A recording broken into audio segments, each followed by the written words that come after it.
Ultimamente tá tudo, por enquanto, certo, né? Tá. Vamos lá, vamos Tá tentar. rolando. Vamos ver se o Mafinha vai continuar pesando aí na live. Para de sentar no cabo, Mafinha. Enfim. Cadê o João? Tá aí. Bom, vamos lá. Você lembra aqui que eu perguntei pra você? Era o que sobre a estava França lá, o Macron. O que está acontecendo dessa posição da França? Pode falar, Mafinha? Pode falar. Obrigado, Matheus, pelo super sticker. Pode falar. Vamos lá, então. Sobre a França, o Macron ele está com problemas internos muito sérios, tá? Além de todo o problema que a França tem vivido com relação a ter, ao longo aí dos últimos anos, sob a gestão do Macron, aberto as fronteiras para a imigração, ter deixado um monte de cabeça de toalha entrar lá na França, na Europa como um todo, a França também é um país que está sofrendo aí com a divisão que todas as democracias do Ocidente têm sofrido, como o Brasil, Estados Unidos, entendeu? O próprio Canadá também. Só que o Macron ele é um cara progressista e ele está muito fraco e ele já é uma figura politicamente fraca, entendeu? E não causa nenhum tipo de medo no Putin. Inclusive o Putin ele já fez algumas declarações aí que ele meio que já esperava essa movimentação dos franceses. E assim, o Putin falou que ele não vai, vamos dizer assim, arredar o pé, e aí é o problema onde mora, que tipo, você tem dois lados que não arredam o pé, uma hora vai sair faísca, entendeu? E o que o Macron ele quer desviar a atenção das pessoas, porque a França está vivendo muitos problemas internos, problemas políticos, problemas sociais. O Macron acabou de colocar na Constituição a questão do aborto, entendeu? Acabou de aprovar isso, que assim, se isso for levado por muito à frente, vai virtualmente acabar com a civilização francesa. Então, assim, é um líder fraco, é aquela coisa. A pior coisa que você pode fazer é dar poder para um líder fraco em um momento difícil da história. E é exatamente aonde o Macron se encontra hoje. A descrição da posição do Macron hoje é essa. Qual a possibilidade de um confronto entre OTAN e exército russo? Por enquanto ainda não é grande, Marfinha, mas de fato essas declarações do Macron, que ele está tentando inflamar a Europa contra, e a OTAN também, contra os russos, porém a Alemanha, outros países mais ali também ao leste europeu não querem isso. Primeiro porque eles serão os primeiros a sofrer. A França, ela está aqui praticamente no Oceano Atlântico. Para chegar na França, vai ter que passar ali por Polônia, por Hungria, pela própria Alemanha, os países nórdicos. Então, assim, os franceses, eles querem inflamar porque o país deles está em frangalhos, entendeu? Só que os outros países europeus não querem. Aí é que vem o ponto de que eu acho que ainda não vai acontecer algo. Só que se a França desejar passar por cima de todo mundo e ir para cima e forçar o braço, digamos assim, da OTAN para encarar algum tipo de conflito em escala maior com os russos, aí a coisa pode desandar, mas eu não sei até que ponto isso pode acontecer. Eu acho que até esse presente momento a probabilidade não é grande. Opa, meu amigo. Ô, Spartan, posso te fazer uma pergunta? Assim, porque que acontece? Se a França entrar nessa guerra ignorando todo mundo, se eu não me engano, a OTAN não fica na obrigação de acompanhar, né? Porque a OTAN é só defensiva, né? Aí, no caso, a França, ela entrou por vontade própria dela, certo? A princípio, a OTAN não teria o menor compromisso em entrar na guerra junto com a França, né? Se eu não me engano. Eu vou responder de uma forma curta, o Marcos, porque o Wagner ele quer comentar que ele precisa sair. Resumidamente, eu acho que, considerando o atual status ali, a configuração geopolítica da Europa, isso é um mero detalhe que, se a França quiser, se ela vê que ela tem uma mínima condição de conseguir forçar o sistema isso aí não vai ser respeitado. Não, a França vai para cima porque ela acha que tem que ir, e aí os outros países vão se ver obrigados a ajudar, porque senão a França vai morrer na praia sozinha, entendeu? E não é só... E o problema também é que existem, apesar de países como a Alemanha e outros países do leste europeu não quererem essa confrontação direta com a Rússia, existem pessoas dentro desses países que querem. E aí essas pessoas podem fortalecer a oposição do Macron. Mas isso ainda é muito complexo para a gente dizer que vai evoluir por agora. Mas que, de fato, o Macron ele está tentando inflamar a Europa contra a Rússia, isso ele está. Obrigado, Fatan. Quem quiser falar, pode falar. Tá aberto o microfone, viu, gente? Posso falar, Marfinha? Pode, à vontade. Fala. Marfinha, é um prazer imenso estar aqui no seu canal, viu? Muito tempo que eu não tinha participado, mas falou de política externa, eu vim aqui. Como o Spartan falou, acho que ele colocou muito bem a fala dele, essa questão da fraqueza do Spartan, mas eu estava observando em alguns grupos que estão cobrindo a guerra do Macron. Do Macron. Mas eu estava observando em alguns grupos que estão cobrindo a guerra da Ucrânia e da Rússia, e principalmente o pessoal que torce muito pela Ucrânia, eles estão meio eufóricos desde ontem. Sim, estão na torcida. Então, o que o Sparta falou, pode ser que tenha esse movimento, e o Macron percebeu que existe esse movimento de um grupo de pessoas na própria Europa quererem ir para cima da Rússia, e ele está tentando surfar nessa onda. Pode ser uma das hipóteses, né? Do nada não. Ele já vem falando, ele sempre liga para o Putin. O Putin trata ele como se fosse um líder fraco, que ele é um líder fraco.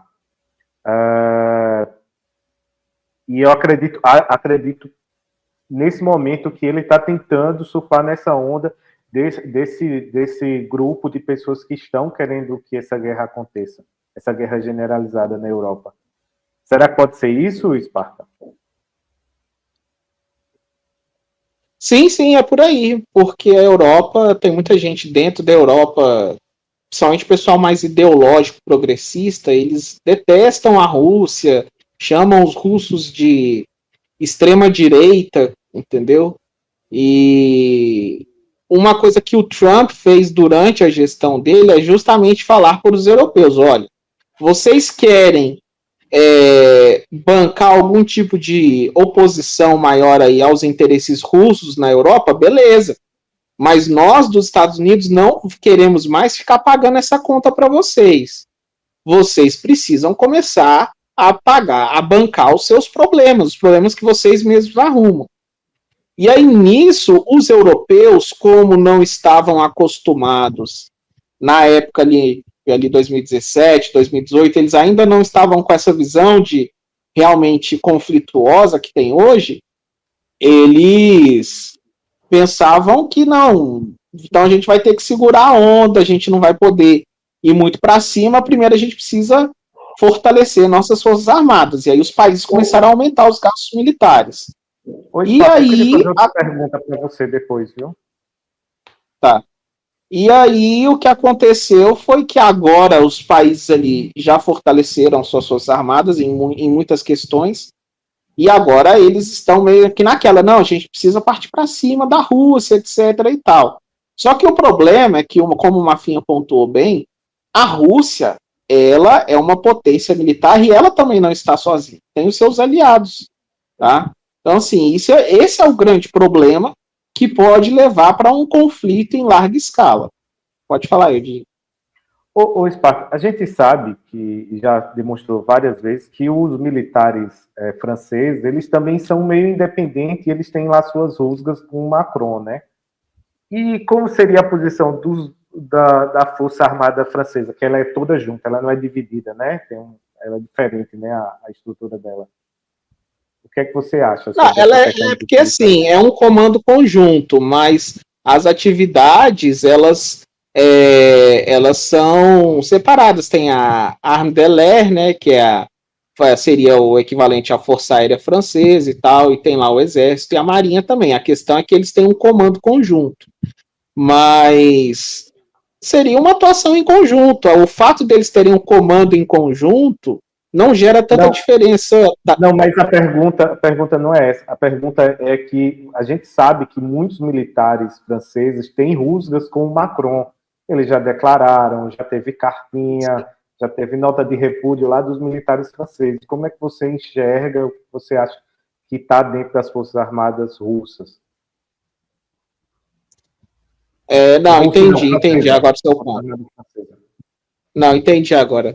Então, como eles têm esse comando unificado, aí e isso parte como um discurso unido para o Macron. Mas como assim como nós também temos aqui no Brasil esses problemas que estão acontecendo de divisão interna nas Forças Armadas, na França também, porque lá também é um país ocidental, supostamente uma democracia liberal, tá?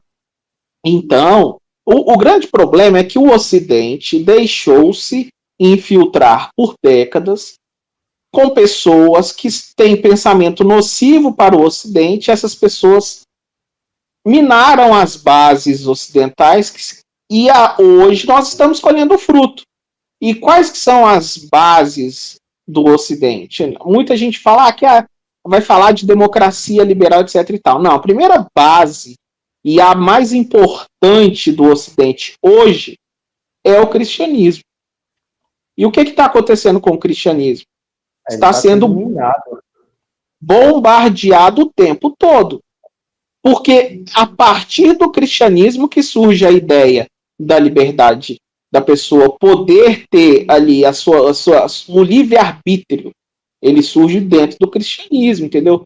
Que você precisa ser convencido, não adianta você ser forçado a acreditar em algo. Entende? Então, essa base ela está sendo minada por pessoas do Ocidente que foram cooptadas por pensamentos que não são ocidentais. Esse é o problema. E isso está trazendo seus resultados hoje.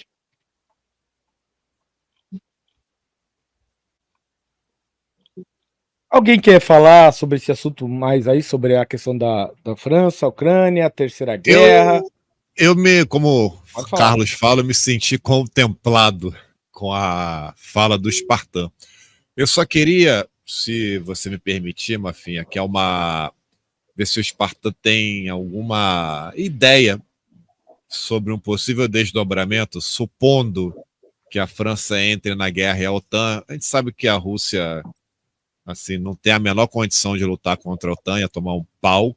Não estou dizendo que seria moleza, haveria um grande problema, faria estrago, mas a Rússia não tem condições. Mas você acha, Spartan, que se a Rússia de fato for para uma guerra com a OTAN, que a maioria do pessoal não sabe, é que existem, por exemplo, mais de 200 grupos étnicos na Rússia, inclusive pessoal mongol, até povo indígena, ali, esquimó e tal, de várias áreas diferentes.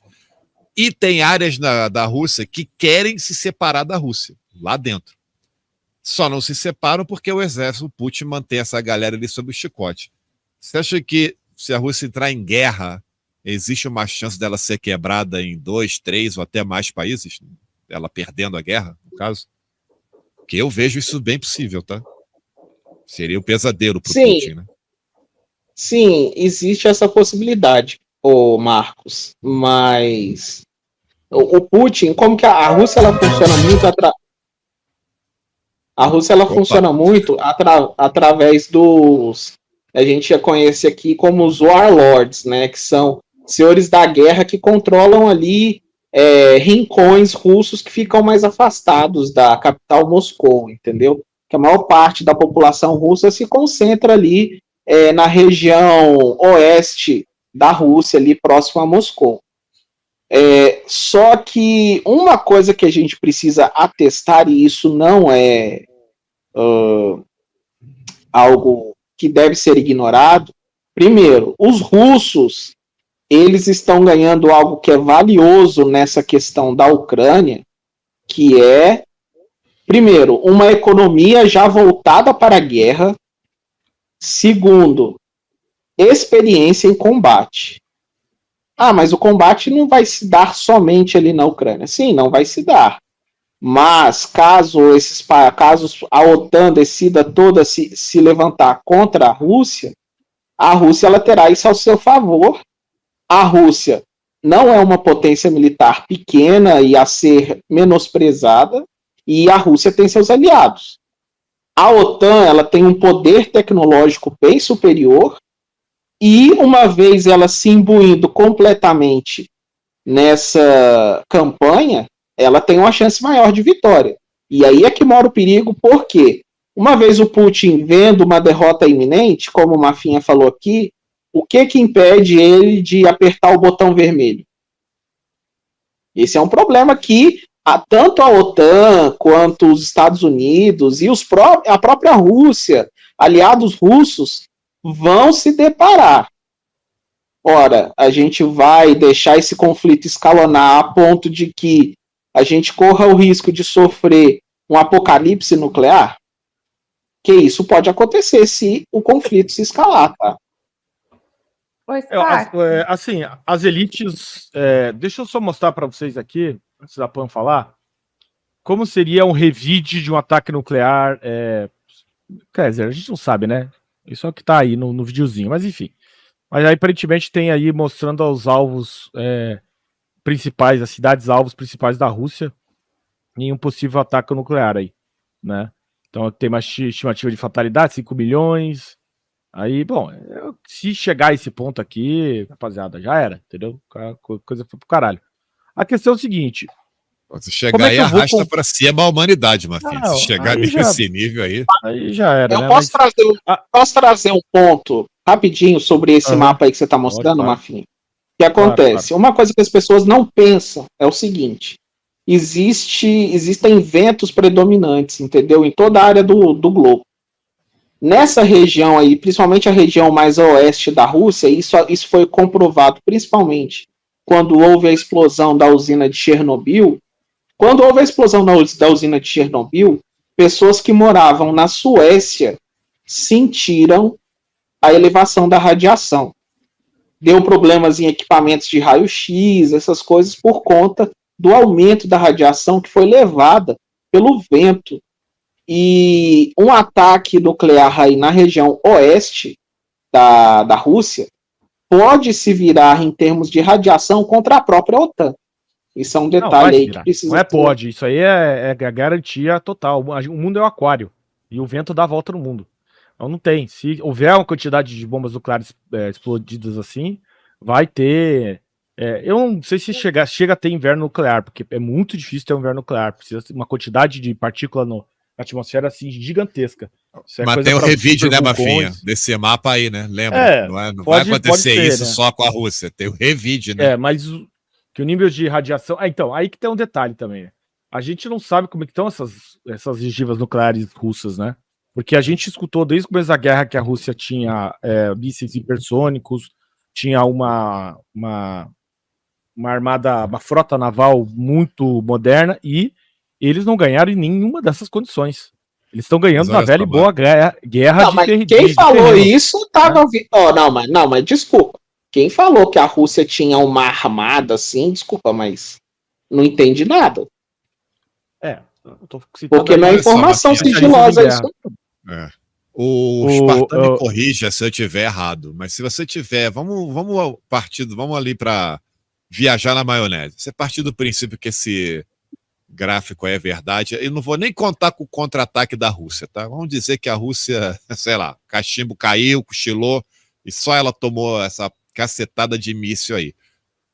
O impacto na economia, mesmo sendo só ali, cara, vai ser devastador, vai ser fome no mundo todo, cara, com os ventos aí, da radiação, a Europa vai pro saco. 10 anos de penúria no mundo. 10 anos de penúria. Põe mais aí, Mafinha. Põe mais aí. Até os países se reunirem. Vai ser aí é o governo mundial, né? Aí é o governo mundial de vez mesmo, porque aí as nações vão se unir, vão falar, olha, não pode mais acontecer uma coisa dessa, a gente chegou num ponto que a gente achou que não ia chegar. Isso, e aí... Você vai ter guerra subjacente ali, eu duvido. Assim, posso estar errado. Mas vai ter país ali em desespero que, de repente não vai ter comida. Não, vai ter uma avalanche de refugiados de guerra. cara, vai ser Não. um desastre. A história que o mundo vai acabar não é verdade, tá? Não acaba o mundo.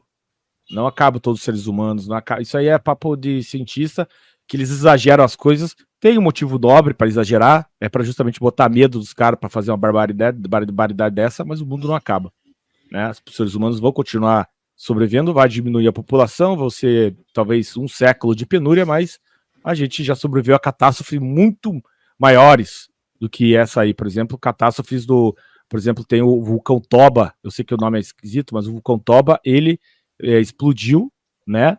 E durante a evolução humana, nos últimos 100 mil anos, e ele quase acabou com a vida na Terra inteira. E os seres humanos sobreviveram. Então, sim, o poder de explosão do vulcão é muito maior do que a quantidade de ogivas nucleares que a gente tem. Então, assim, o que acontece é a civilização retroagir, né, até se reorganizar, e daqui uns 100 anos, 100 e poucos anos, a humanidade volta, obviamente com uma outra caráter, com outra cultura, tudo vai mudar. O mundo que a gente conhece acabou. O mundo que é esse mundo que a gente vive aqui acabou mesmo. Vai ter um outro mundo, outras pessoas, outras ideias, outros pensamentos, aí é outros 500. A gente aqui, pela probabilidade, vai pro pau, entendeu? Mas a humanidade vai sobreviver. A grande questão é o seguinte, é sobre o armamento nuclear russo. Qual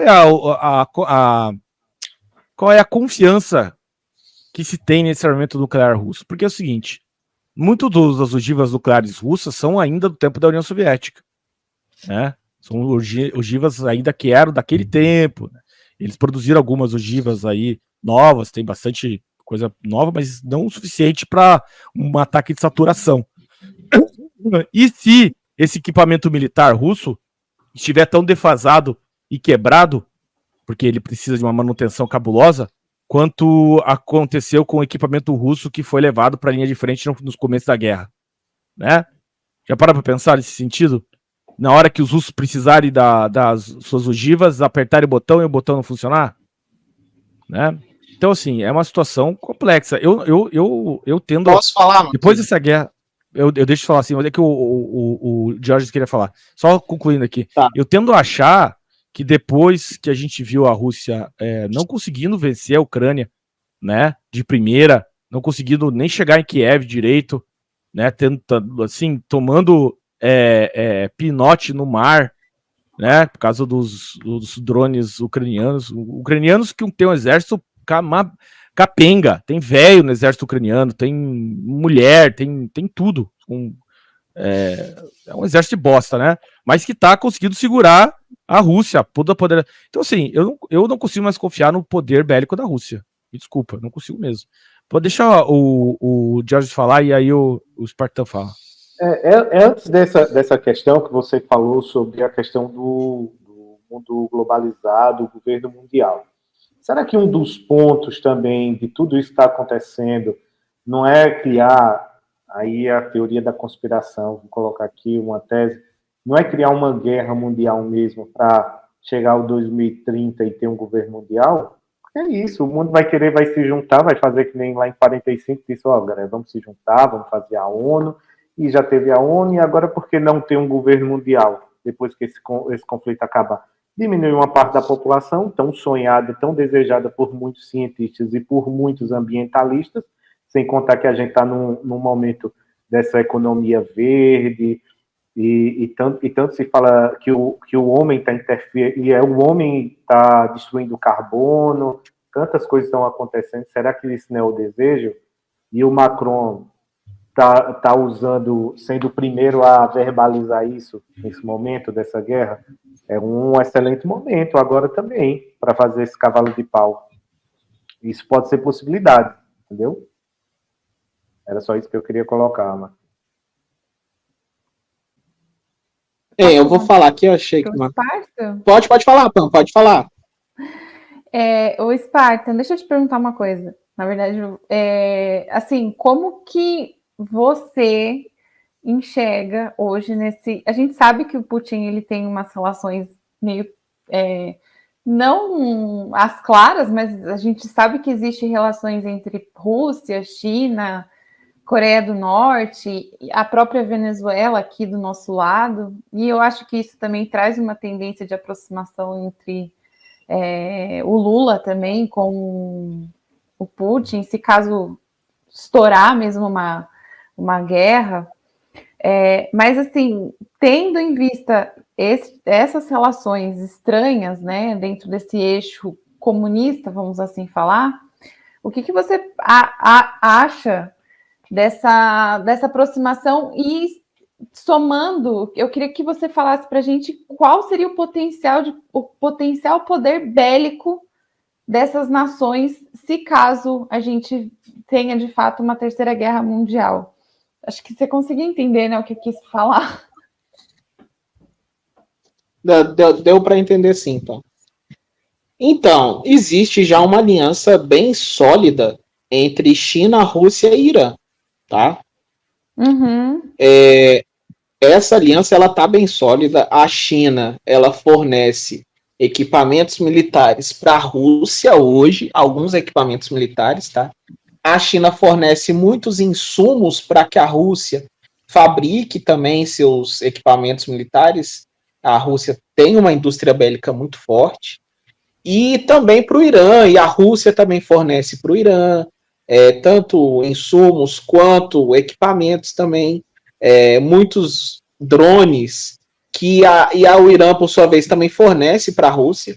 Muitos drones que a Rússia utiliza na guerra da Ucrânia são de origem iraniana. E a Coreia do Norte, por sua vez, também, até saiu notícias recentes que eles estavam fazendo aí interações com o Putin, fazendo comércio, troca de equipamentos militares e tudo mais. Esse alinhamento é o que eu chamo de a Aliança Eurasiana, né? E são justamente os países ali da Rússia, Europa, Ásia, ali, Oriente Médio, etc. E esses países, eles possuem uma capacidade bélica significativa, só que o ponto principal desses países não é a capacidade bélica por armas em si só, mas principalmente o efetivo populacional, tá? Que é muito alto. Rússia, China e Irã são países que possuem um contingente populacional significativo, principalmente a China. Aqui na América do Sul, a Venezuela é meio que uma âncora tanto da Rússia quanto da China para terem acesso a recursos, principalmente da floresta amazônica, e também minarem a influência dos Estados Unidos aqui na América Latina. O governo Lula, aliado a essas figuras, se ele está, isso na verdade é meio que uma aliança estratégica para o Lula e também para esses países. Por quê? O Lula, a gente sabe o que aconteceu em 22, eu já até fiz threads lá no Twitter, da influência que houve dos Estados Unidos para garantir que o Lula fosse o presidente a partir de 2023. E isso foi apostando que o Lula era um líder mais fraco, era um líder que, uma vez eles cooptando, iria estar ali de acordo com os interesses dos progressistas democratas dos Estados Unidos, tá? Entenda bem isso. Uhum. Só que isso foi em 22, quando o Biden ainda estava no começo do mandato, ele já estava sofrendo um pouco de desgaste, mas não tinha muito ainda, como ele tem hoje. Hoje o Biden está praticamente assim, no pior momento político que ele poderia estar em ano eleitoral. E o Lula, vendo isso, já lá em 22, isso eu falei durante todos aqueles eventos que aconteceram após as eleições, aqui no 1822, que o Lula ele iria fazer um jogo duplo, tanto com os Estados Unidos quanto com os aliados tradicionais de China, Rússia, etc. e tal. Porque uma vez agora que há perigo real do Trump retornar à Casa Branca, o Lula ele já tem um escudo protetor, que é justamente China e Rússia. Entendeu? A China está entrando com força aqui no Brasil, principalmente através do mercado automotivo, através da compra de ativos estratégicos como Porto de Santos, principalmente acabando com a siderurgia nacional. Só que isso os nacionalistas lá da Nova Resistência, Farinazo, ele não te conta essas coisas não, tá? Mas a China está, desculpem o termo, fudendo com a nossa siderurgia, tá? E ninguém fala isso, porque não é interessante, né, pro discurso dessa galera. Mas, então, o Lula, ele quer se abrigar com essa galera caso o Trump vença nos Estados Unidos, e ele consegue aglutinar a esquerda do Brasil, adotando uma figura, entre aspas, anti-imperialista, caso o Trump vença. Você entende isso? Por isso que o Lula tem essas posições mais, assim, ofensivas do que natural para o Brasil, que tem uma tradição mais moderada na diplomacia. Ele tem tomado essas posturas mais radicais, mais ofensivas, por causa disso. E caso estoure essa guerra aí, o que vai ser do Brasil? Honestamente, eu não sei. Muita gente fala, não, porque o Brasil é uma espécie de espião dentro do BRICS. Também não sei se isso é verdade ou não. Eu temo que a divisão no Brasil seja real, ao ponto de que, se acontecer um conflito em larga escala, o Brasil literalmente rache no meio, fisicamente falando. Eu também penso nisso. Obrigada pela resposta, viu?